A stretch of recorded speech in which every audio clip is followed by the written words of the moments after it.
Jeremy Miller was never a man of God. Whereas all the other kids he grew up with spent their Sundays in their respective holy houses, Jeremy spent his Sunday mornings glued to the television. He grew on the knowledge of the Discovery Channel, the girth of the internet, and the pages of textbooks. He used them to write his own story of creation.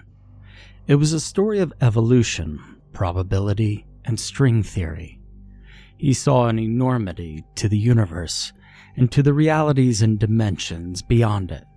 He knew he was small, but he knew that no matter how big and unbelievable the world got, everything could be explained. He was always certain. Jeremy was never a believer. He went on to Caltech to pursue a career in biological engineering, just as he had planned since he was 7 years old. His parents were proud, amazed. They said they'd been blessed to have such a smart son. Jeremy scoffed at the notion. To Jeremy, it had always been as natural as the world around him. It was a product of his will and his actions. Alone, he could do anything. Now that was a miracle. Jeremy didn't believe in ghosts. The old house, 25 Plummer Hill Road, struck him as perfectly quaint. The New Hampshire woods always piqued his interest, partially for their ecological beauty, partially for their peace and quiet. That old house had buried itself within them. Jeremy wanted the same, but he also felt it was a great shame that the home's beauty had been hidden from the world. The steep-sloped architecture of the roof was picturesque. The stonework on the outside had an aged yet majestic feel. The gardens outside, long since neglected, housed such potential. When flowered, they'd wrap around that house like a stunning knitted scarf. He saw all in his mind, and it was magnificent. And so, he made it his. Now, he was told on numerous occasions about the home's darker nature. They told him it makes the spiritual foundation weak. And all he heard was price reduction. And Jeremy took it without hesitation. Now, for a while, Jeremy was content. He was finally home. He almost resented the day and his job for stealing him away from that home. He enjoyed his career, and he was excited to see what he could do for the world. But the house? Well, that house was his sick child, and he took great pleasure in nursing it back to health. All evening and most mornings, he put countless hours of work into the place. He had to replace many of the windows and recaulk their frames. The living room was quite dreadful, as the ceilings above had seen some awful neglect. He had to add a crossbeam for support and completely redo the floor of the guest bedroom above. Then, of course, he tended to the gardens. There was only so much he could do about it midwinter, but he did all he could to prep it. Come spring, he'd be ready. It would be perfect. However, as the renovations went on throughout his home, Jeremy started to notice some peculiar happenings. During his remodeling of the first-floor bathroom, Jeremy believed that he had heard footsteps in the hallway above him. Investigating, he found that, of course, he was alone. The prospect of an intruder did come to mind. He was very jumpy and concerned in that regard. The house was large for just one person, and someone could easily hide in near plain sight. He slept unwell that night, but after 2 days of silence and thorough inspection, he concluded that it had been his imagination. It usually was. However, when the sounds of footsteps continued, and then eventually evolved into sounds of actual conversation, Jeremy became concerned. No longer was it a simple glitch in his mind, an exaggeration of thought. This was real. Someone was inside his home. It became particularly frustrating when neither Jeremy nor the authorities could find any trace of an unwanted guest. As far as they could tell, Jeremy was the only one who'd stepped foot in there for some time, and that left Jeremy pondering irrational thoughts. He thought about ghosts. Don't be ridiculous. There was absolutely no such thing. Spirits? Silly, childish attempts to bring understanding to the abstract that was death. They were made for comfort, inventions for occurrences without explanation. Ghosts were life's absolution, its deus ex machina excuse. Fiction. Jeremy was certain. But then, Jeremy saw the girl. She was young, probably about 8 years old. She wore a teal flowered dress with frills around the edges. At first, it was his eyes playing tricks. Then it was simply his deceitful mind. The third time, however, he had no excuse. The appearances became frequent and impossible to dismiss. He saw the girl in the hallway on the first floor. Coming home from work, he saw her peering out across the land from between the bathroom curtains on the second floor. She'd run by the bedroom door at 2 a.m. on a particularly sleepless night. Her appearances would have been less striking had the house's morbid history not been explained to him in such gruesome detail. No young girl had been in that home for quite some time. Jeremy was convinced that there was still no little girl in that home, yet every day and every night she was there. Without giving in to the paranormal rubbish, Jeremy had no explanation for why he could see her, the murdered child. But Jeremy could only hold out for so long. Now one night, Jeremy had decided he'd had enough. Footsteps had once more disturbed his relatively peaceful mind before his sleep. Sleep and restful mind were both in short supply those days. Again, the footsteps came. She was running again, excitedly running. The sound of the girl's feet echoed in his skull as she ran from room to room. He couldn't understand why or how, but at that moment, he didn't care. He wanted it to stop. Jeremy made a stand. Any fear he had was swallowed by his frustration and rage. He hesitated, but the entity, though he didn't dare consider it as such, hadn't harmed him yet. It was still possible that the mirage of the girl was just a construction of his mind. It was quite possible he was in no danger at all. He couldn't convince himself of that. He was no longer certain. He gripped the doorknob anyway. Throwing the bedroom door open, he roared at her. She was there, at the end of the darkened hallway. Jeremy barely saw her face through the shadows, yet he saw enough to know that his outrage barely caused her to hesitate. He cursed at her and ordered her to keep still, and silence fell for a few seconds. And she responded. Every word came paired with a single footstep forward. "Mister?" she asked innocently. "I can't find my mommy. Can you help me?" The space between every word hit him harder than the words themselves. It was a terrible, awful silence. Regret swelled in his stomach. It tugged at his arm, trying to force the door shut. He refused it. Jeremy would rather stare it down than give in to his baser instincts. It couldn't possibly be her. There was no girl. "Yeah, why don't you just go away?" Jeremy ordered. "Please," she smiled. "Please help me." She was almost upon him, and the air around him drew heat from his body like a vampire drawing blood.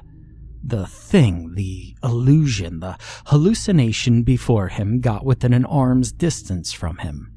He was close enough to touch her, and that frightened him.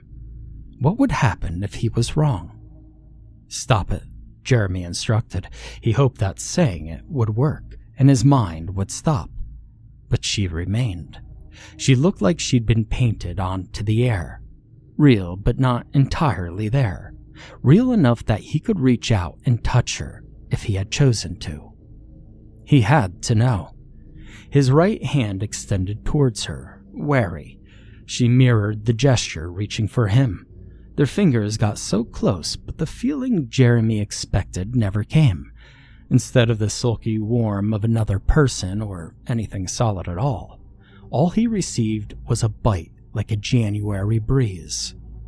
Her fingers slipped through his palm, and then they appeared again on the other side. Jeremy held his breath, his hand shaking fiercely.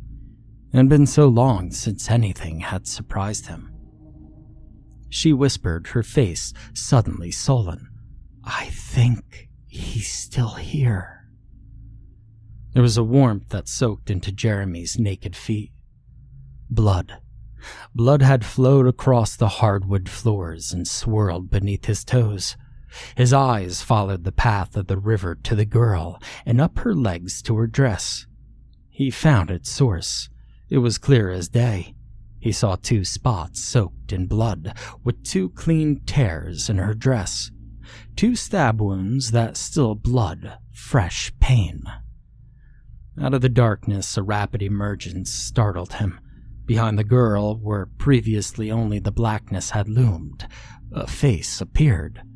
A man, twice the girl's height, including the black top hat upon his head, stared at Jeremy with wide black eyes. The eyes were encircled with red. They oozed with warmth and dampness. It looked as though all the skin from his nose and cheeks up to his hat had been peeled away, torn away. The only skin left was around his mouth, and it had arched into an awful smile. It peeled back over filed, pointed teeth. "Do you believe yet?"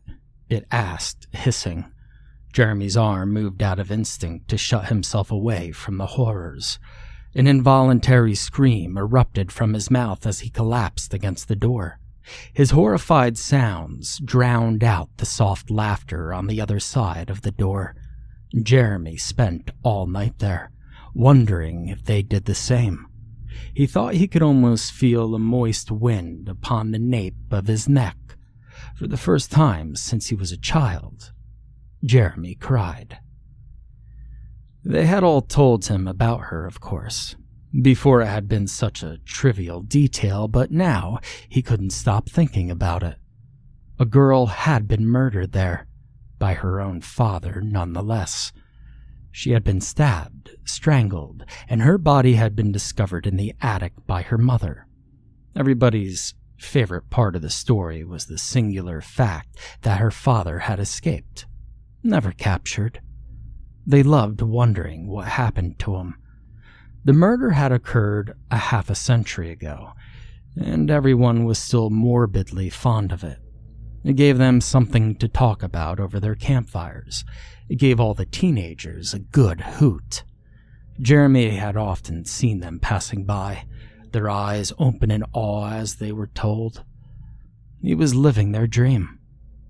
He was the one living in the haunted house. But no, he refused to believe it. His eyes had lied to him. There was no such thing. He was a scientist. His reasoning was in numbers, papers, statistics, and graphs. This meant nothing. It took a week for him to calm his nerves, and a single thought.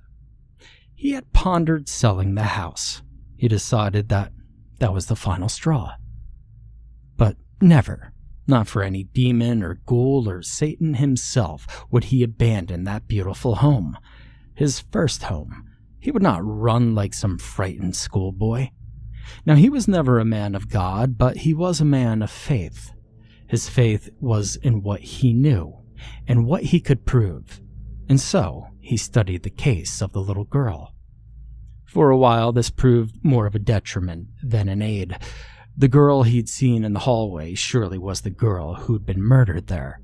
The likeness he observed in the pictures he found was indeed the girl he'd seen.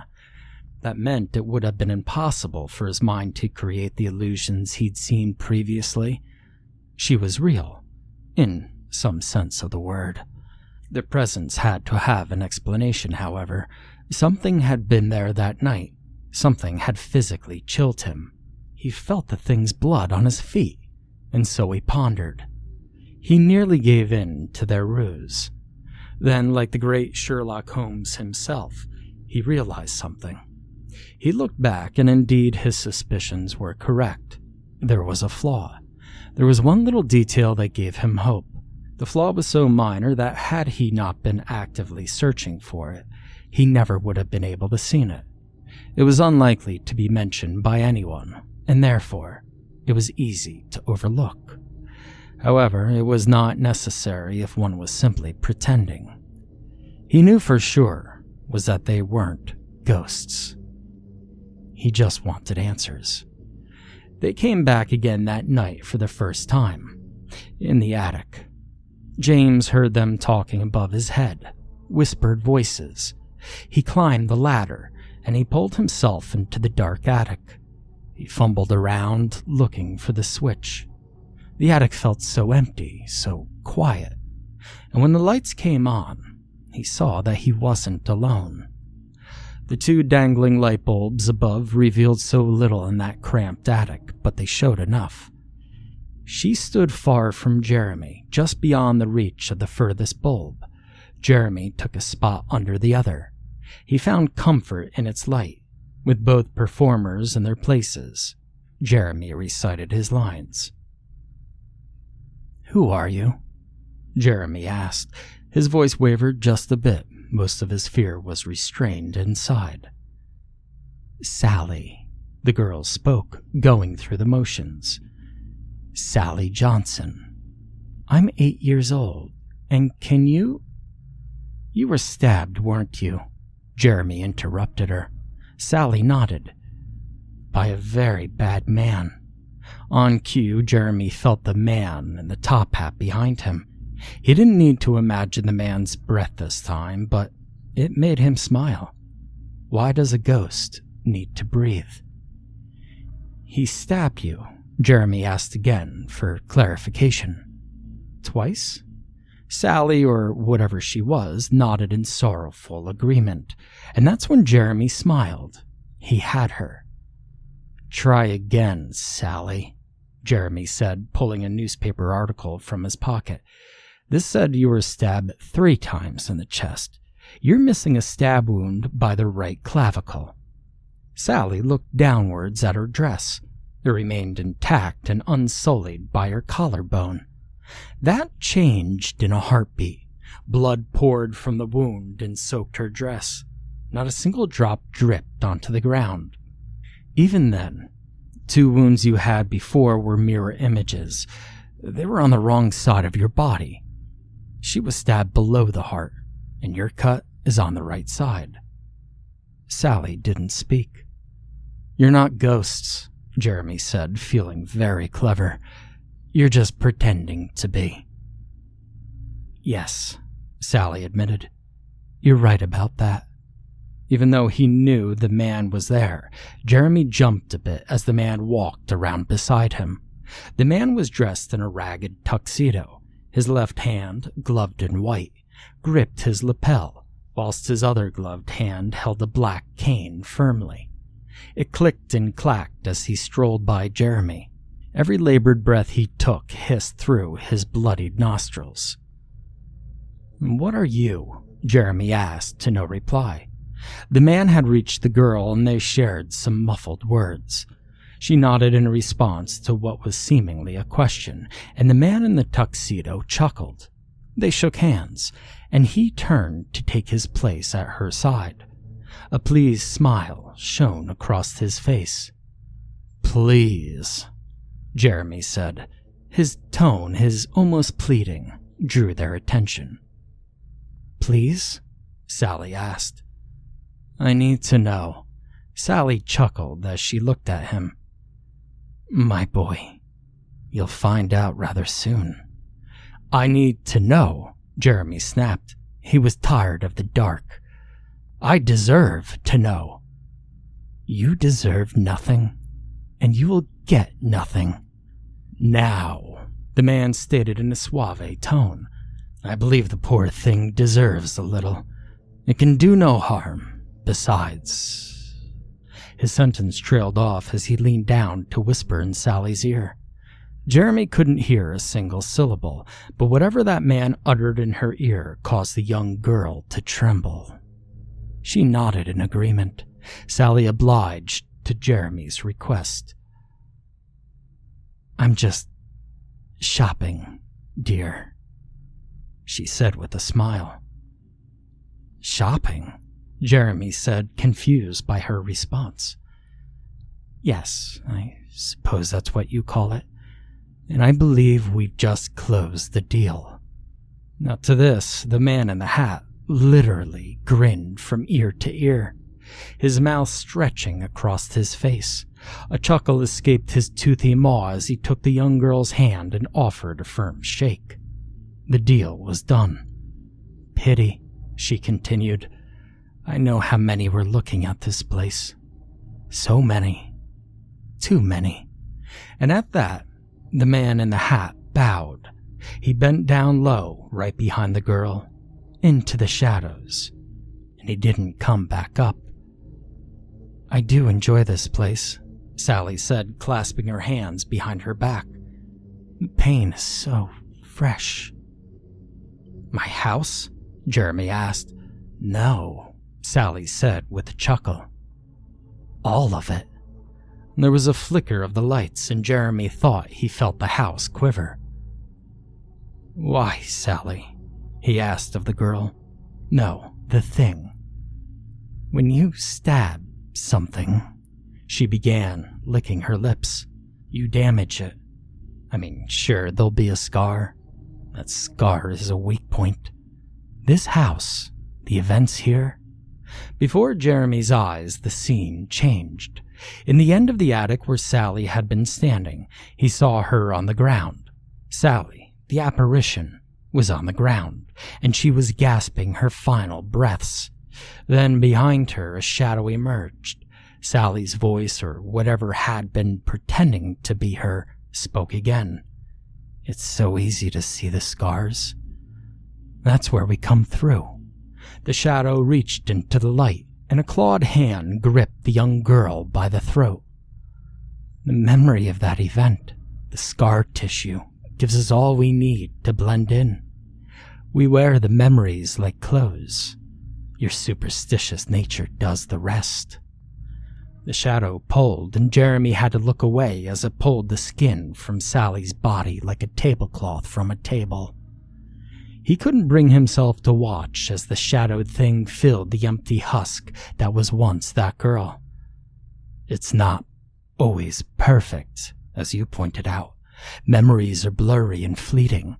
There are always flaws, but they're superficial. Who will care? It's always the non-believers versus the fools, always so willing to label what you don't understand. And you made it too easy." The lights flickered again and again. The thing that was pretending to be Sally walked forward, and Jeremy started to back away. "It worked here. It worked everywhere. And you were clueless." "No," Jeremy said, concerned. "Not me, I wasn't." "You got too close." The house trembled and the roof shook as if barraged by a fierce hailstorm. The noise and shaking escalated until it felt like the roof would give in and the house would fall. Jeremy fell to his back, almost straight down the ladder that led to the attic. "What was that?" he asked. "Opening the scar," it said, smiling. It was right above him, and as the noise reached its climax, Jeremy asked his final question. "Who are you then?" The silence that followed gripped his throat. She leaned down. It felt like a dream as she whispered into his ear. "I'm the new tenant." And with that, there was a blinding light from the back of the attic. Pieces of wood peeled away, strip by strip, and those strips in turn peeled into fibers. From them peeled the paint and the nails, and they were all ignited by flame. The pieces all burned away, but left in their wake wasn't ash. Oh no, it was as if their burning tore through the air and revealed what was behind it. As the entire back wall burned, Jeremy looked through the hole in space. Another world lay before him, a world of nightmares. Plains and hills of scarlet grass lay as far as the eye could see. Beyond it, more fire rings, like the one that had engulfed his house, raged. They all pulsated and cracked as giant clawed hands tended to them and molded them like they were clay on a pottery wheel. It was impossible.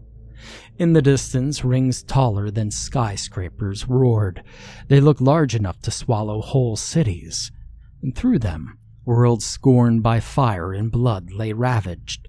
Cries and screams echoed on the wind like bird calls. By each ring stood a man in a top hat. As the ring grew around him, Jeremy saw whole worlds come into view. They fell and the red plains absorbed them. The ground came alive, and it gripped the worlds with earthen tendrils and spines. They reached through the fiery portals and ensnared everything in their path. Every world, every universe was strangled into submission. What happened next? Jeremy could only dread. The men in the top hats looked on in joy as thousands perished beyond the living ground. Around them, creatures indescribable gathered and bartered. They all fought for the chance to see.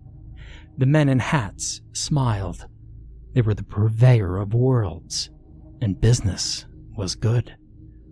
Jeremy knew then who the girl was. As the wind from that terrifying world coursed in, and the house succumbed to its flame, the thing that had worn Sally's visage, her memory, smiled and basked. Powered by her native land, her body formed corporeal, and her ethereal disguise was shed. The skin sagged from her face and hands, and from within her mouth protruded spider-like limbs. Those legs proceeded to pull free her skull from the clutches of her mandible and neck. And as the monster reformed its ghastly exoskeleton before Jeremy, he could only chuckle. As the visitor in his room had been, so had all the other ghosts been before. They weren't lost spirits. They were just disguised wanderers. They were just looking. Sally was different in only one regard. Sally decided to buy. Not him, not his soul, not his home, his reality. As his world fell into the maw to become part of the one below, Jeremy knew he was right. There was no such thing as ghosts.